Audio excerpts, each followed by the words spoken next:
Hello and welcome back to our continued coverage here at CRANKWORX Whistler 2023. And I'm not gonna lie, I actually have no idea what day it is anymore.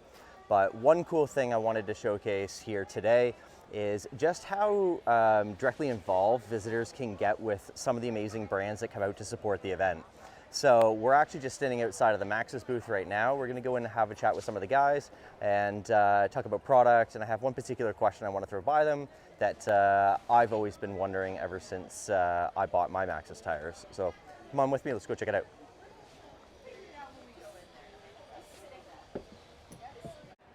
We are sitting down here with Aaron from MAXXIS. Actually, I'll just let you introduce yourself, your job title, where we're at, and what we're doing.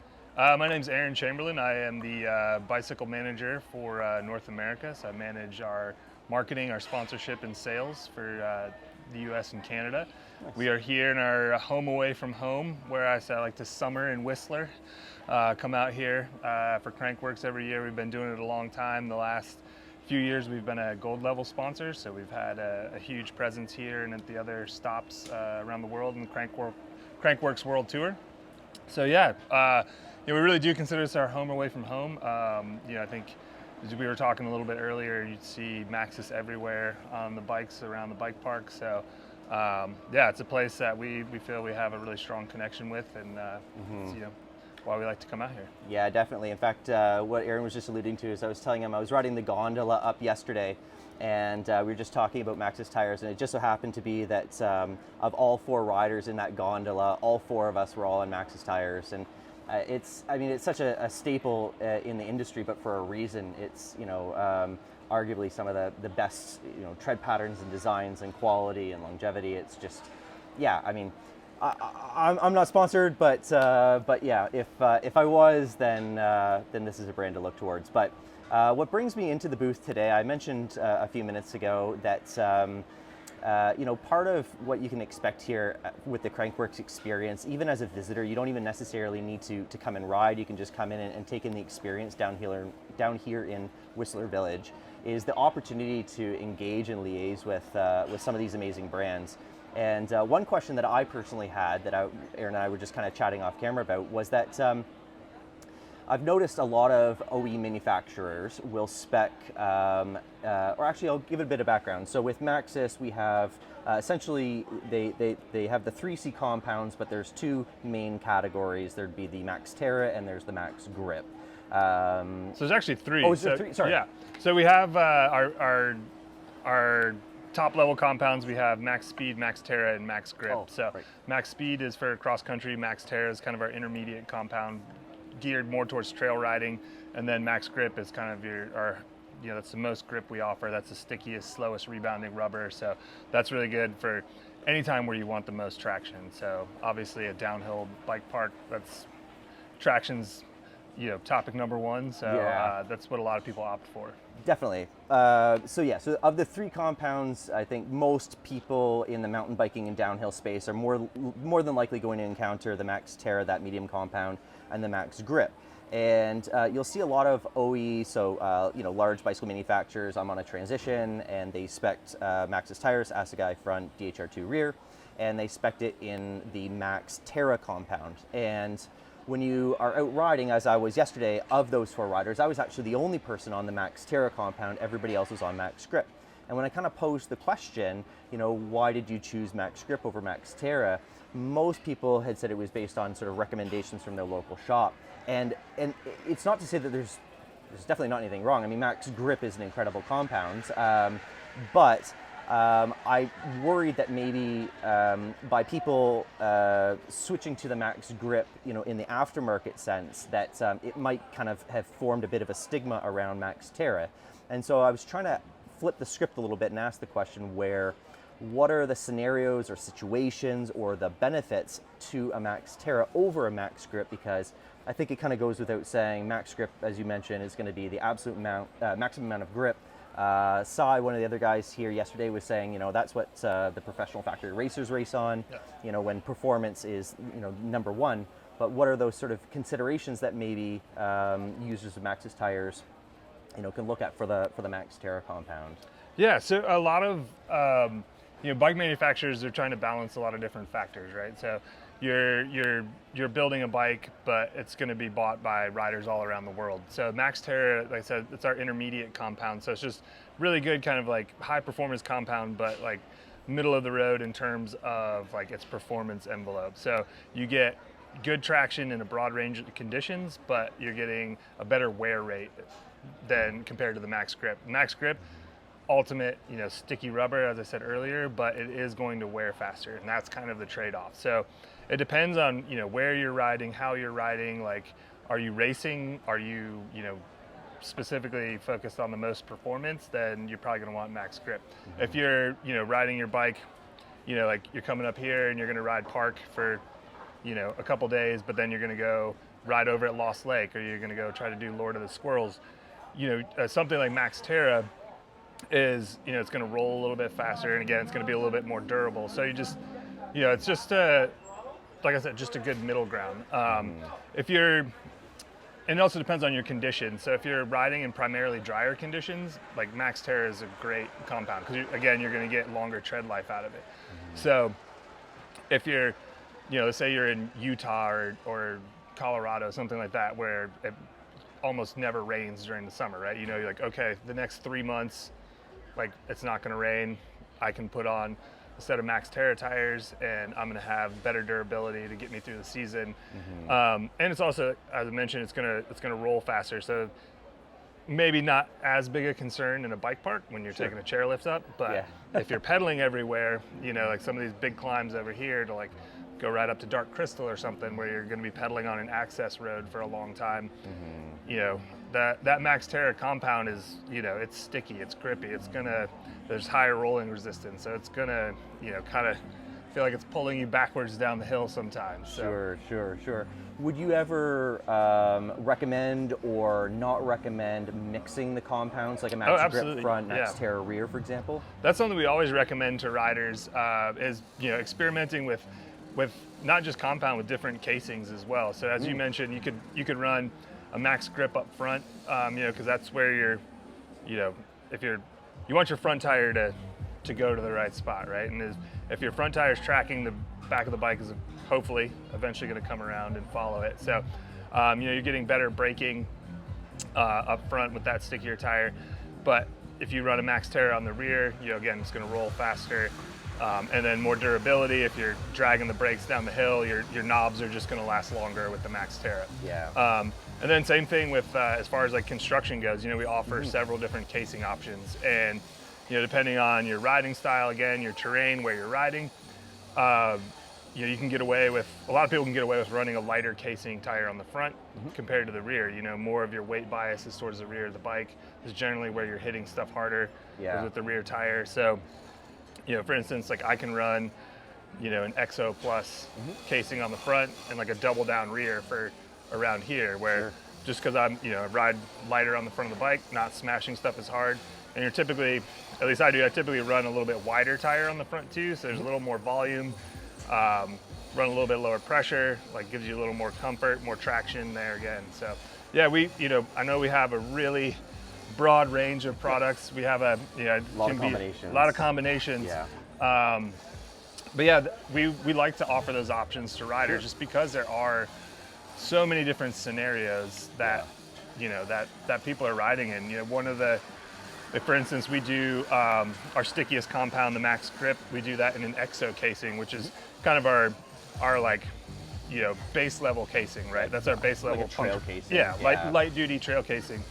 And one of the regions we were getting a lot of requests from that was here in this area, like in Squamish, because like if you're riding a bunch of slabs, and Squamish has just big, huge rock rolls, but there's not as much chunky rock around there as there is here. Like you ride some of the trails even over at Lost Lake, you'll have big smooth slabs, but the next section is just like, they look like hatchet blades, it's just these really sharp rocks. So maybe, an EXO casing wouldn't work here quite as well. But if you're riding, you live in Squamish and you're riding slabs all day, like you don't need a burly casing, but you do want that sticky rubber. So for sure, like I said, it can be kind of overwhelming when you see all the different permutations that we offer, but it's really worth taking the time and like assessing how you ride, like where you ride, the conditions you're riding in, your style, and then selecting the best option for you based on that. Yeah, I guess if I had any sort of particular goal by wanting to sit down and have this conversation, first and foremost, I think it would be to try to dispel any notion that if you don't have max grip, then you don't have the best tire, because it's all relative.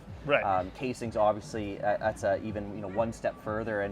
And lastly, it would be, obviously if you can only have one set of tires or only want to have one set of tires, then these are the points of the consideration that you can make. However, maybe a shameless plug for MAXXIS here, but if you find yourself out at CRANKWORX, notice the signage is all 30% off on tires this week. But maybe you have a dedicated set of tires where, maybe your local trail network warrants, if you're riding in Moab across, rock all the time, maybe you want the Max Terras, and then you come out here and you just want to be a full berm hero, then, get yourself a set of max grips and like a double down casing so that you're not going to get stranded halfway up the mountain or something, like that. Although that said, I'm running Exo Plus casings, so it's, I'm a bit of a lighter guy, but it's been working good for me. And actually coming from Alberta, where it's most of our trails are a very shallow layer of dirt on top of very sharp shales. Yeah. So I was for sure I was going to end up losing a sidewall at some point, but yeah, nothing yet. So it's kudos to the Exo Pluses, but yeah, hopefully this has given you something to at least a foundation, a conversation starting point, some obviously different factors to consider when selecting tires, because just because one person has them or has recommended them doesn't necessarily mean it's going to be the best use case for you. So absolutely. Yeah, and if nothing else, then be sure to make your way out here to CRANKWORX either this year, 2023, or put it on your calendar for 2024 and beyond. We'll be back. Yeah, exactly. Yeah, I look forward to it. Well, thanks very much. Thanks, Appreciate Colin. you sitting down. Yeah. Awesome. Thanks, everybody. Wicked. Cheers. So something else you can do when you're here at CRANKWORX is make your way down to lot 3, I believe this is, or maybe it's lot 2. Reference your map. But there are going to be all sorts of demo programs here. So I've actually just talked to the guys over at We Are One, and I'm going to be taking out a 170 Arrival in their mullet configuration.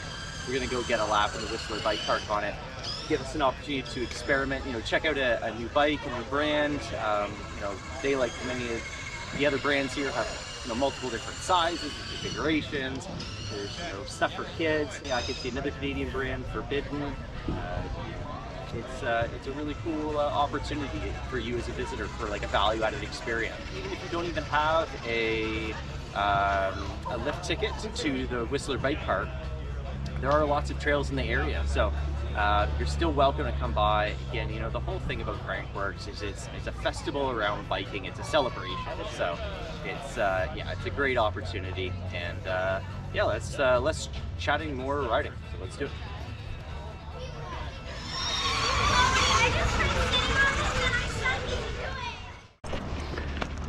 So we just jumped off at the first gondola station here. Had a super nice chat with some guys going up the gondola there. If you happen to catch this video, I hope you had an awesome day. We're gonna drop in on this Arrival 170. I actually don't think I introduced it at the beginning of the video. My apologies. So this is the We Are One Arrival in the 170, so the longer of the 3 travel variants. It is configured in a mullet setup, and typically I would reserve riding a mullet for like really technical trails, which I'm actually kind of a little bit avoiding on this trip, just as a means to keeping myself in one piece and to keep filming all the bits and pieces that I want to film on this trip. Nevertheless, it was the only size medium available in the 170 was a mullet, so I'm happy to jump back on the party train here. And yeah, we're just going to roll down Beeline, pop over into Ninja Cougar, which I think is going to be a bit more natural than some of the other tracks. So looking forward to it. All right, here we go. Get myself clipped in.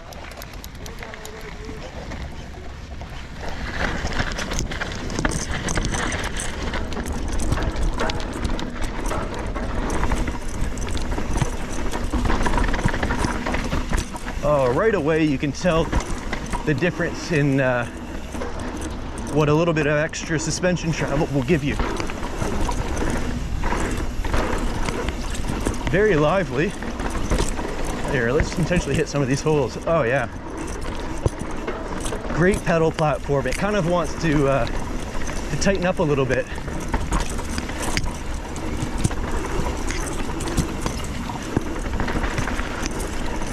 gonna pause here. I realize I've got the badge out. It's probably flapping in your way. My apologies. All right, back on Ninja Cougar here. There we are, less flapping. Much better. Yeah, so wow, this suspension feels really good. There's like a nice platform to push against right in the middle of the travel. It's sensitive off the top, and then it seems to ramp up towards the end. Now, of course, I have no idea how they've configured this shock or suspension. I've quite literally just jumped on it. But let's see. Yeah, that feels good. Whoop. A little too fast into that corner.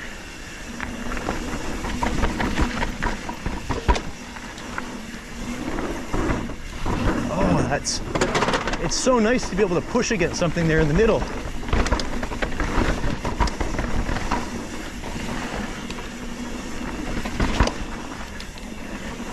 Yeah, this feels great.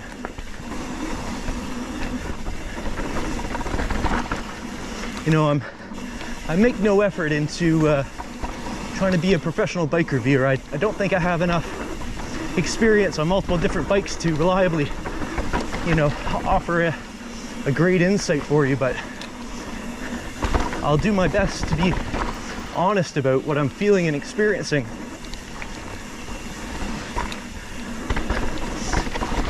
Now, in the interest of fairness, whoop, karate monkey. All right. Oh, and there goes the Toyota boys. They're doing shuttle laps out here today at Whistler CRANKWORX. So if you want to grab a ride in a new Tacoma, yeah, go hit up the Toyota stand. All right. So what was the thing? Yeah. So of course we know that my standard Transition Scout is a 150/140 bike, which does very well on these types of trails, but you can start to feel where you're using all of that suspension, the majority thereof, whereas this 170 has, you know, suspension to spare. It's very trusting.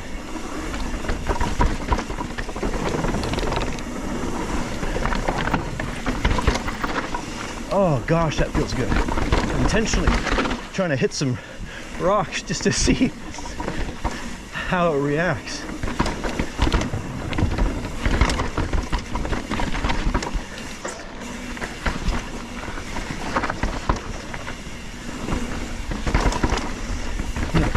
Carries and, dare I say, generates speed really well in the corners here.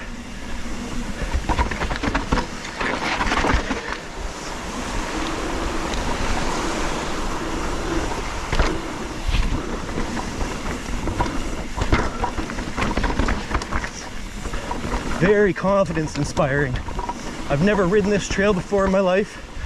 I have no idea what's coming up beyond what I can actually see in front of me. And I hope that you can tell that I'm cruising through at a really nice, comfortable and fun pace. I don't feel like I'm out of my element at all with this bike. Sorry, there's a bit of weird shadows going through there. I wasn't sure if there were rocks or holes. Oops. So good. I will have to get a bit more accustomed, let's say, to let's try this Ho Chi Minh Trail, to this MAXXIS shifter. I think it's set up the opposite. Oh no, it's not. That's all right. Oh, I needed a lot more speed for that. Sorry, folks.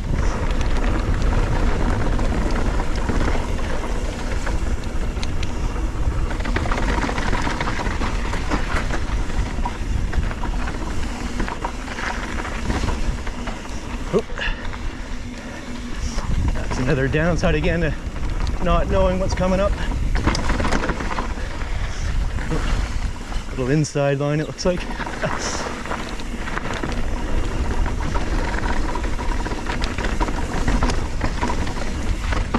Oh, definitely thought that went straight.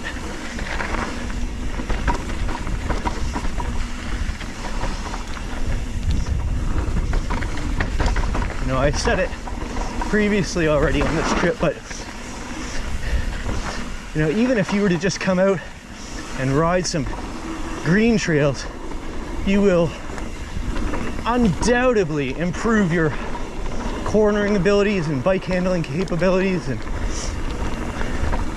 you know, I would go so far as to say a week in Whistler would be like a month or two elsewhere.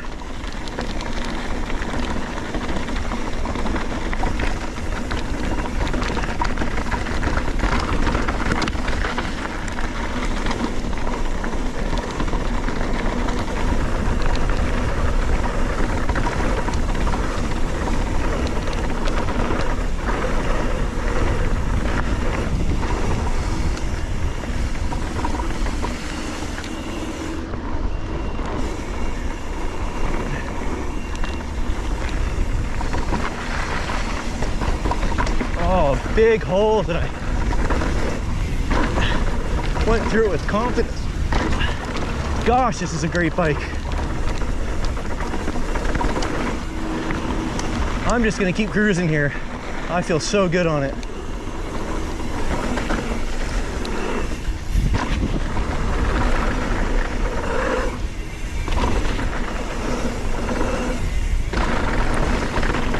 Woo! Starting to lose the front end there a bit.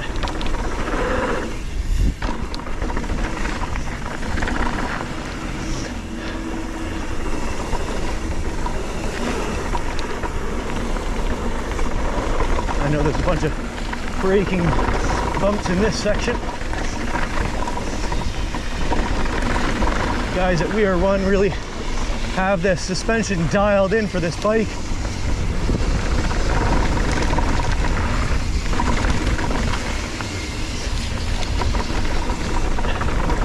Stay out of some of these little chattery bumps here.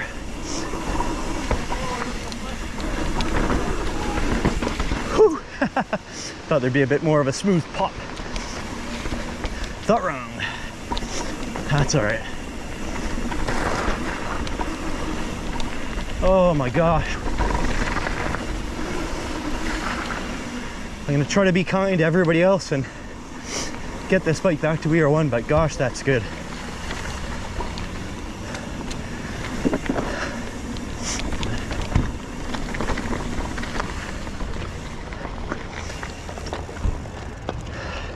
Don't worry, man. Whew. Good, man. Thank you. Oh, no worries. I'll take it as an excuse to have a little breather. Nice bike. Yeah. Do you know what? Not mine. Loaner. But really? Did once you demo it or? Yeah, it's a demo. I'm just about to bring Okay. it back. Demo number 6. How do you like it? Honestly, I love it. 70? 170. 170, yeah. This is set up in a mullet, which... Oh, that's the mullet one. Yep. Sorry. I have to check it because I have the old one. Oh, do you? Yeah. Oh my god, okay, so that's the difference, yeah. You guys can go, sorry. Thank you. Just fanboying in here. No, I had the old one, but we were talking about like in the Facebook group that it can be achieved by a link, but I don't know, like... Do you have the same adjustment chip here? I No. don't. Like I have the old one, so if You could probably get a new rear triangle. Yeah, 1600 I think. How do you like it, mullet? This is great. Yeah. I have ridden mullets before that I don't like. And do you have the 170 as well? 170, yeah. And yeah. My cousin had the a Santa Cruz mullet. What's that again? The Bronson. The Bronson. So I tried that Bronson when I sold my bike, my Sentinel, and I felt it like a little bit like lower in the back. Yeah. And, yeah, so I felt that before in the past on other bikes as well, and I don't like it, especially on the climbs. Yes, you can definitely tell. So I just rode the upper section of Beeline into Ninja Cougar into Ho Chi Minh into whatever this is called. That's right, yeah. Heart of Darkness. Heart of Darkness, thank you. Yeah, Heart of Darkness. So I wasn't trying to push it, you know, to its full potential, but this is the new RockShox Super Deluxe. Super Deluxe Yeah. coil, and it does have the HBO on it as well. Okay. Okay. Oh, dude, Yep. they do that all the time. Like they have like the same setup of where they sent it. Yep. I didn't change it at all. Nope. So they had like the compression settings, like just like one click. one yeah? close. Yep. Oh my god, like maybe that's the because I tried to like play around with it, and I felt like, oh, what's going on with my reader? Yep. So I went back to like the numbers when I got it. For sure. Put it back, and I was like, this is it.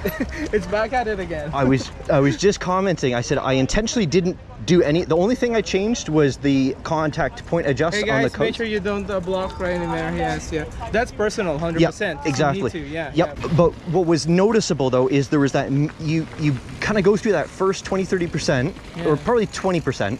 It's super soft, and then you land on a platform, and then you hang out there. And every turn, I kept actually trying to push it into holes and into rocks to see how it would react. Feel the end. It was amazing. Yeah. I kind of that feeling too, and Yeah. this is like the best turning bike I've ever had. You can just like switch anywhere. You easily. can. It's a much lighter bike than I would have thought. So agile for 172, right? What I would be very interested to test back to back Go ahead, guys. would be this versus the Spire. Oh yeah, the Spire. I'd I've heard it's 170, but it's like pretty nimble too. Like pretty Exactly. firm as well. Yeah, so Absolutely. Nice to meet you. Thank Yeah, you. Yeah, likewise. Awesome. Like enjoy the Appreciate bike, dude. Will do. I'm gonna Thanks cut down. Letting me droodle for it for a little bit. Anytime. I mean, we're all looks so all good. fans, right? One more thing, dude, before you go. Oh yeah. Just want to touch this. Oh, okay, so that's how they did it. Like, oh man, okay. That's the only thing, and I'm so curious.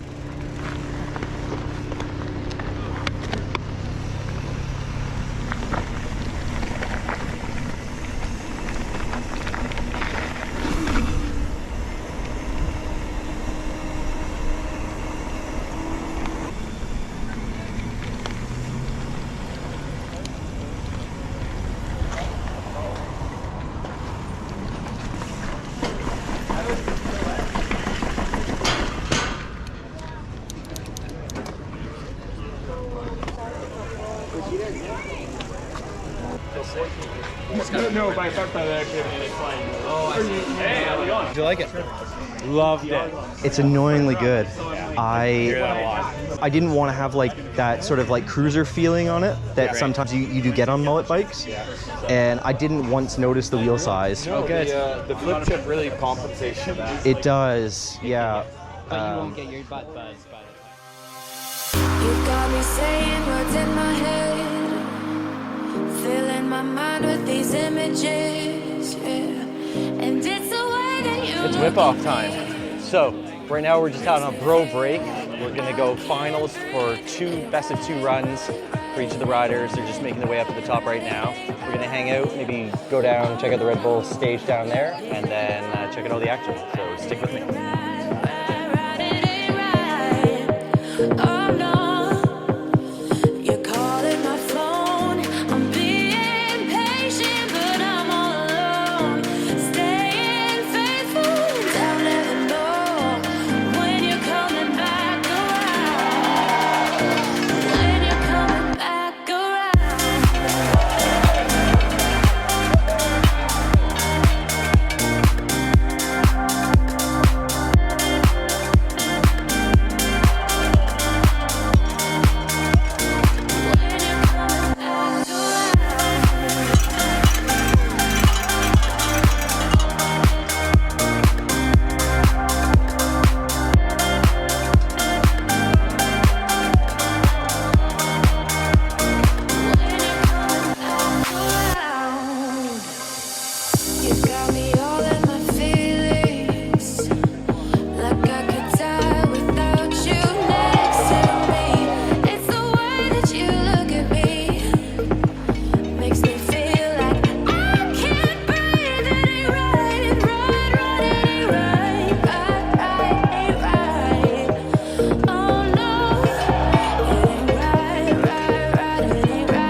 that is it from the Ultimate Whip-Off, the official and unofficial events up here at Crabapple Hits.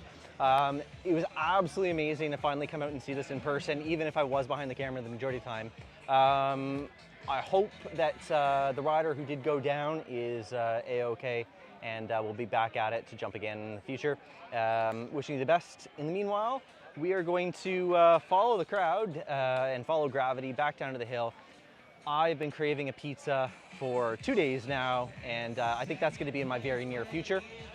But the day's not done yet, because tonight we have the Deep Summer video contest, and I will absolutely be there front and center, literally front row center. So yeah, let's get back at it. All right, we'll see you in a bit.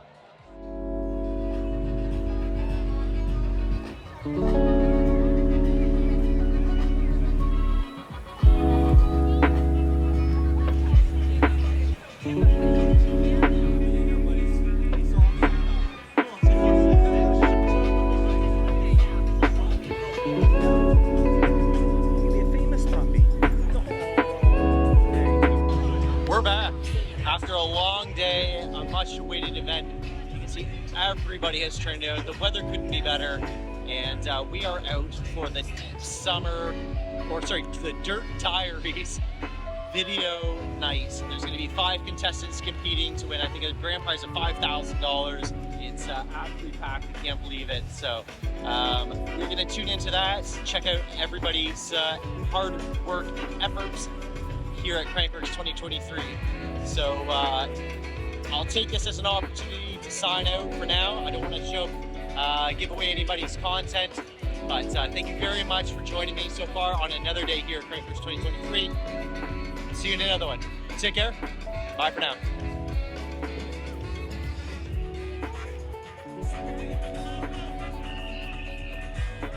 I come from Squamish Nation and all my relations.